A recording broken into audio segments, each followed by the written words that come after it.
Ihsan. Apa keterangannya? Izin. Izin. Kemudian Azra. Baik. Semuanya berarti yang lain sehat ya?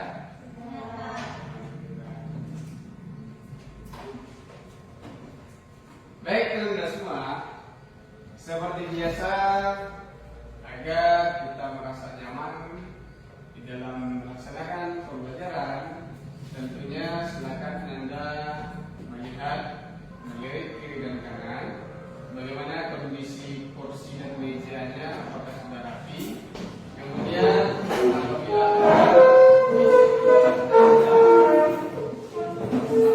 yang masih bertebaran, silakan Anda pungut dan ke dalam nomor sampah.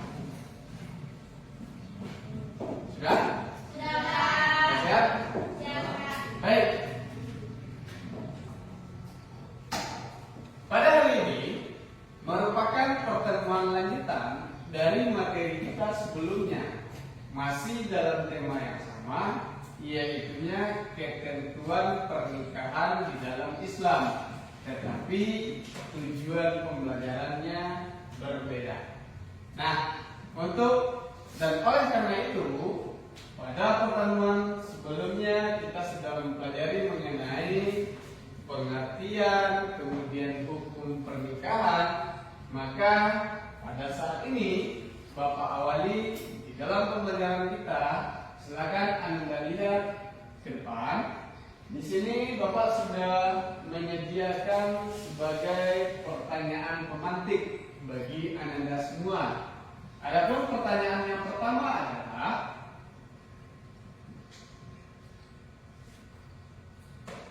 apa saja syarat sah pernikahan menurut hukum Islam? Kemudian pertanyaan yang kedua, apa perbedaan antara nikah sah dan nikah yang tidak sah di dalam Islam? Yang ketiga, apa saja jenis pernikahan yang dianggap terlarang dalam Islam dan apa alasannya?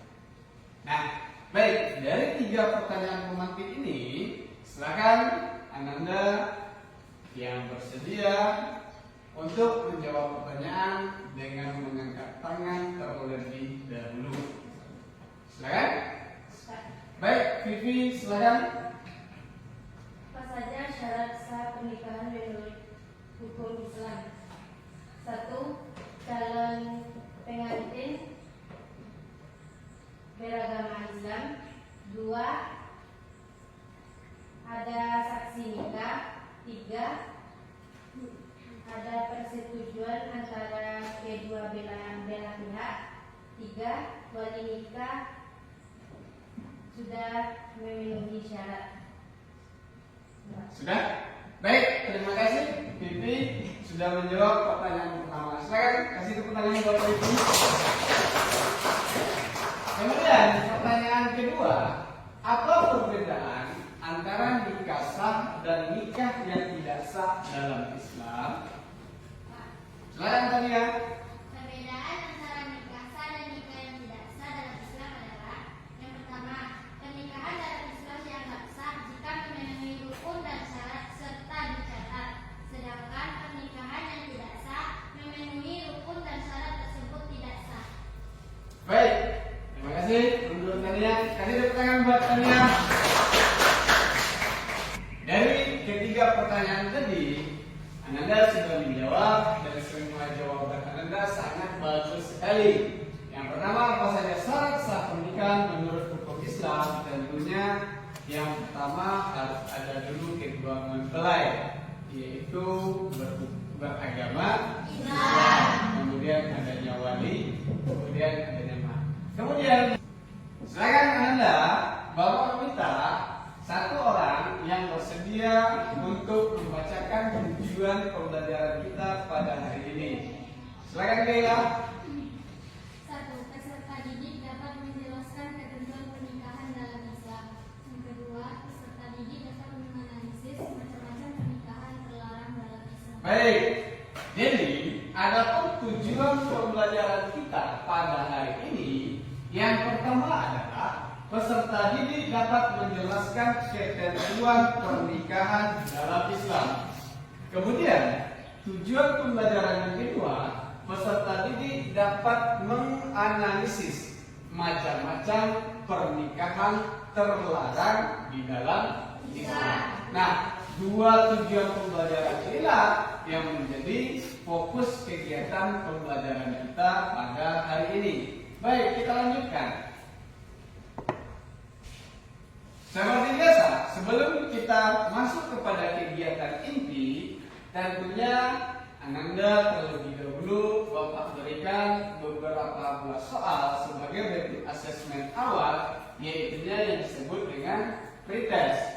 Di dalam mengerjakan pretest ini, Bapak sudah menyediakan link untuk pelaksanaan pretest dilaksanakan pada quizzes. Maka silakan Anda keluarkan handphone Anda dan buka link quizzes yang telah Bapak bagikan di grup. Bapak berikan kesempatan waktu selama 4 menit.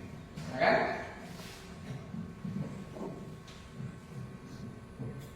Kemudian kita lanjutkan. Adapun yang menjadi modal pembelajaran kita adalah modal pembelajaran PBL, Problem Based Learning, dengan menggunakan pendekatan TPACK. Apa itu TPACK? Yaitunya pembelajaran yang di dalamnya terkait dengan mengandung technological, pedagogical, kemudian content knowledge. Kemudian kita lanjutkan. Untuk teknik penilaian seperti biasa, adapun teknik penilaian yang dilakukan yang pertama adalah penilaian pengetahuan, kemudian ada penilaian keterampilan, tentunya penilaian sikap tentu pasti ada, nanti ditambah dengan Anda mengerjakan lembar refleksi. Nah, sekarang kita masuk kepada kegiatan inti, di mana kegiatan inti ini tentunya Bapak akan menyajikan suatu permasalahan melalui penayangan video. Untuk itu nanti ketika Bapak menayangkan video, silakan Anda mempersiapkan buku dan pena, mencatat apa saja yang bisa Anda amati dan dapat Anda ambil dari video yang ditayangkan. Baik, sudah siap? Siap ya? Baik, kalau memang sudah siap, sekarang mari kita coba untuk memutar video pembelajaran kita pada hari ini. Oleh karena itu, siap-siap Anda melakukan pengamatan terkait video yang kita tayangkan. Majelis Ulama Indonesia atau MUI tidak setuju dengan keputusan Pengadilan Negeri Surabaya yang mengesahkan pernikahan beda agama. Menurut MUI, dari video yang telah kita tayangkan, maka di sini Bapak menunjukkan satu pertanyaan yang ini nanti menjadi fokus permasalahan yang akan Anda diskusikan di dalam bentuk kelompok masing-masing. Nah, pertanyaannya adalah mengapa pernikahan berbeda agama dilarang di dalam Islam? Nah, untuk pertanyaan ini nanti Anda kerjakan dan jawab ketika kelompok sudah dibagi. Kemudian selanjutnya, silakan Anda lihat di depan.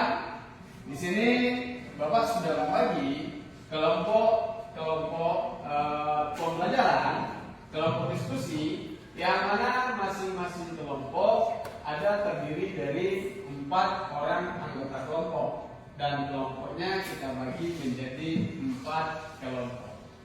Kelompok satu adalah Hendri, Mitra, Resti, dan Keila. Kemudian untuk kelompok kedua yaitu ada Fazil, Harminiati, Azra, dan Melati. Kelompok 3 Rengga, Azahra, Cika, dan Sri Hartira. Untuk kelompok 4 ada Ihsan, ada Iva, ada Vivi, kemudian juga Tania. Nah, karena kelompok sudah kita bagi, maka silakan Ananda duduk per kelompok sesuai dengan kelompoknya masing-masing. Silakan.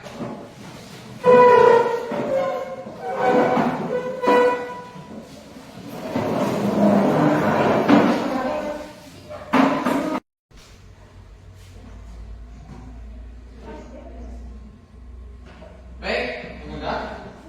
Sekarang Bapak bagikan terlebih dahulu LKPD kepada masing-masing kelompok. Kelompok 1 mana? Kelompok 1 ya. Kelompok 2 ada?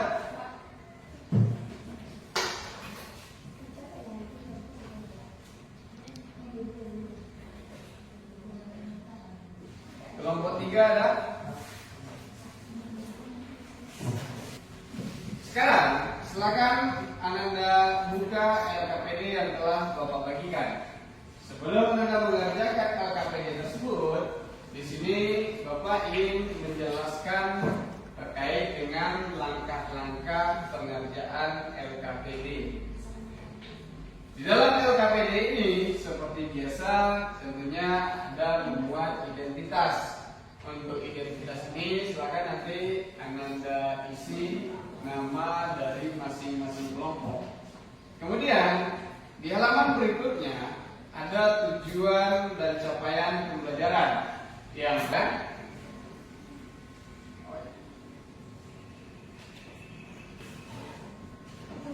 ini kan diskusi kelompok ini berarti untuk pertanyaan ini merupakan terkait dengan pengamatan video yang ditayangkan dan barang berikutnya baru pertanyaan-pertanyaan terkait dengan materi kita tadi. Di dalam menjawab pertanyaan ini tentu Anda harus melakukan pendalaman.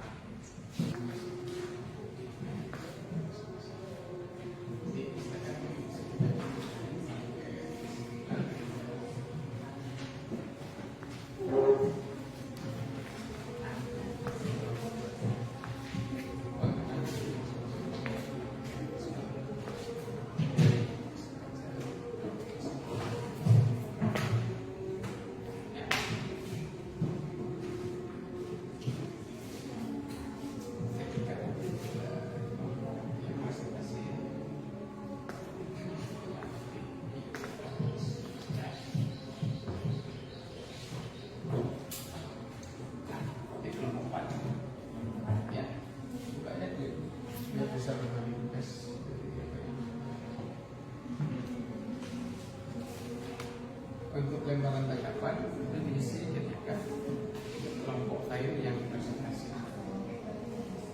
Ya, ketika kelompok yang presentasi baru datang mencatat tanggapan. Kesimpulan itu nanti kan terakhir.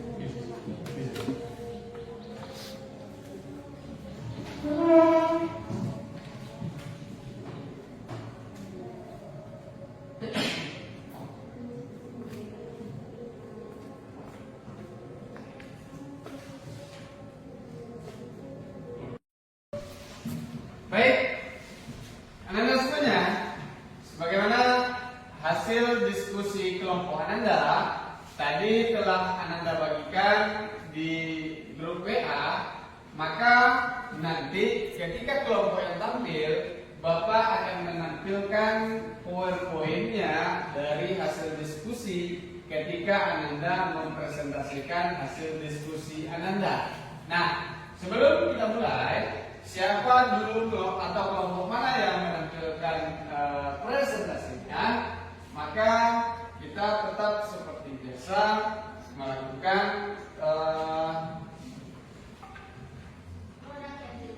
roda keadilan, menentukan mana kelompok yang pertama tampil.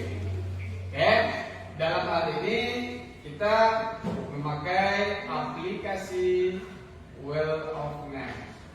Baik, kita mulai. Yang pertama adalah kelompok 1, kemudian kelompok 2, kemudian kelompok 3, kemudian kelompok 4. Baik, ada 4 kelompok.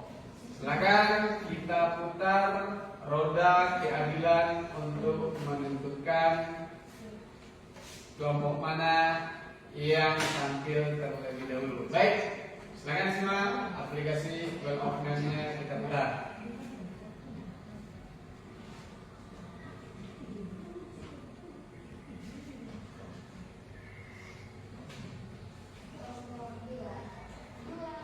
Kelompok 2. Kemudian Jadi untuk teman-teman semua tentang macam-macam pernikahan terlarang dalam Islam yang telah kami buat dengan PowerPoint akan dibacakan oleh Tania. Kepada Tania dipersilakan. Baiklah, saya akan menjelaskan tentang macam-macam pernikahan terlarang dalam Islam. 1. Pernikahan semahram. Mahram adalah seorang perempuan yang haram dinikahi oleh seseorang laki-laki mahram. Ada 3 macam, yaitu mahram karena keturunan, mahram karena perkawinan, dan mahram karena sepersusuan.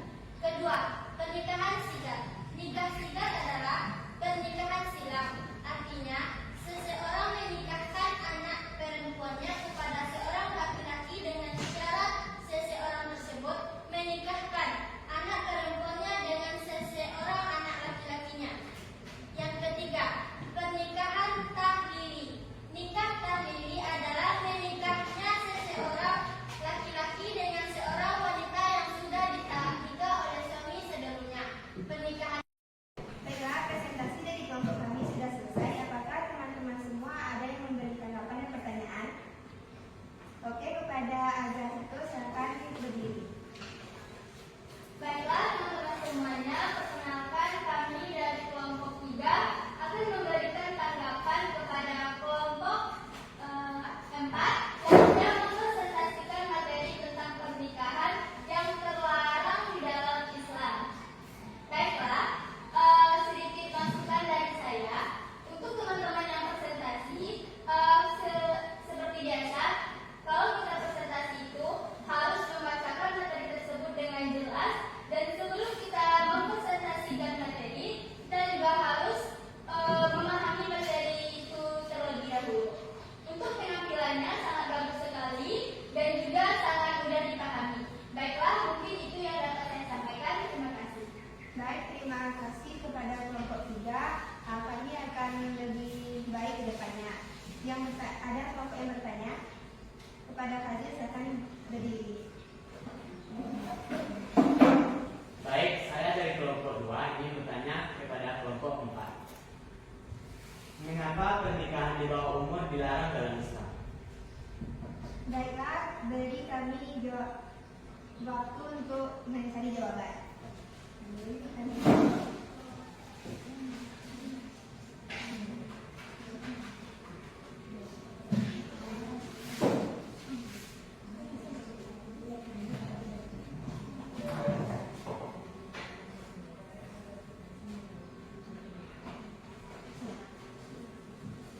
Baiklah, kami sudah menemukan jawabannya yang tadi dibacakan oleh Titi. Kepada Titi dipersilakan. Karena dapat berdampak buruk pada kehidupan anak dan remaja serta berpotensi mengganggu tujuan pernikahan. Baiklah, sampai situ presentasi kami. Kalau ada salah dan janggal, kami mohon maaf. Kami tutup dengan Assalamualaikum warahmatullahi wabarakatuh.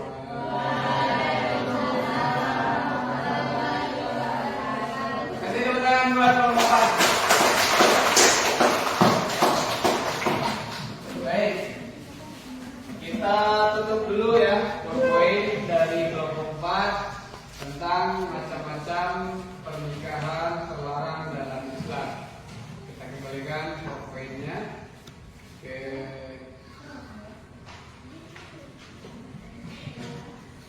poin pembelajaran dari Bapak.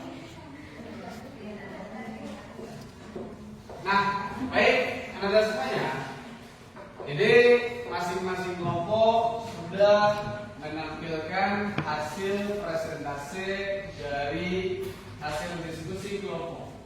Nah, oleh karena itu, silakan masing-masing kelompok menyampaikan kesimpulan dari materi kita pada hari ini.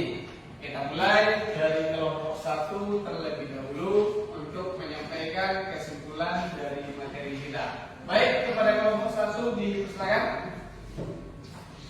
Baiklah, kesimpulannya adalah pernikahan dalam Islam adalah ibadah untuk membangun keluarga yang harmonis, sah dengan syarat wali, mahar, dan ijab kabul, serta mengutamakan tanggung jawab dan ridho Allah. Baik, terima kasih kepada kelompok 1 atas kesimpulannya. Kasih tepuk tangan. Nah, jadi masing-masing kelompok sudah menyampaikan kesimpulan terkait dengan materi kita pada hari ini. Namun, Bapak sedikit menambahkan terkait dengan materi pada hari ini. Bapak fokus kepada macam-macam pernikahan yang terlarang di dalam Islam. Namun, kalau kita lihat dan kita temukan fenomena ataupun kejadian-kejadian di lapangan, di sekeliling kita, masih banyaknya di kalangan masyarakat awam, yaitunya tentang pernikahan tahlili. Pernikahan tahlili ini maksudnya adalah, kalau bahasa ayah awak dulu di kampung itu bakabuang. Artinya secara pengertian pernikahan tahlili itu adalah seseorang suami yang menjatuhkan talak kepada istrinya sudah sampai kepada talak 3, maka sang suami tidak dibolehkan lagi rujuk atau kembali kepada istri, kecuali sang istri sudah menikah lagi dengan lelaki lain. Sehingganya ketika suaminya menikah dengan lelaki lain, baru suami pertama boleh menikah kembali dengan istrinya apabila istri tadi sudah melakukan perceraian dengan suami yang kedua tadi. Nah, untuk selanjutnya silakan Ananda mengerjakan proses sebagaimana yang telah Bapak sediakan. Oleh karena itu, silakan Ananda pergunakan handphone Ananda masing-masing. Kemudian Ananda kerjakan soal proses melalui aplikasi Quizizz yang telah Bapak sediakan.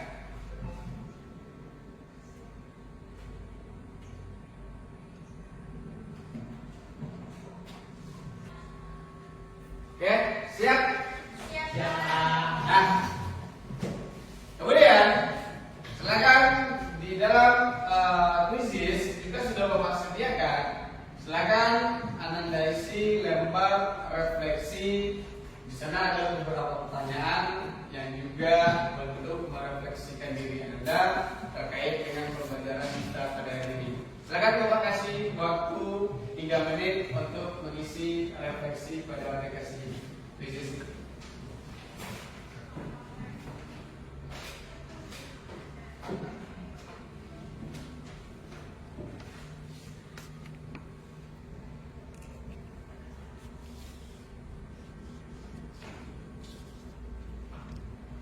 Anda semua, untuk hari ini silakan kita beri aplaus untuk kita semua. Baik, maka sampailah pada penghujung kegiatan pembelajaran kita pada hari ini. Mudah-mudahan Anda selalu sehat dan tetap semangat untuk melanjutkan pembelajaran selanjutnya. Untuk pembelajaran berikutnya minggu depan kita lanjutkan dengan masalah aspek SPI. Baik, itu saja kepada Anda semua. Bapak ucapkan terima kasih banyak.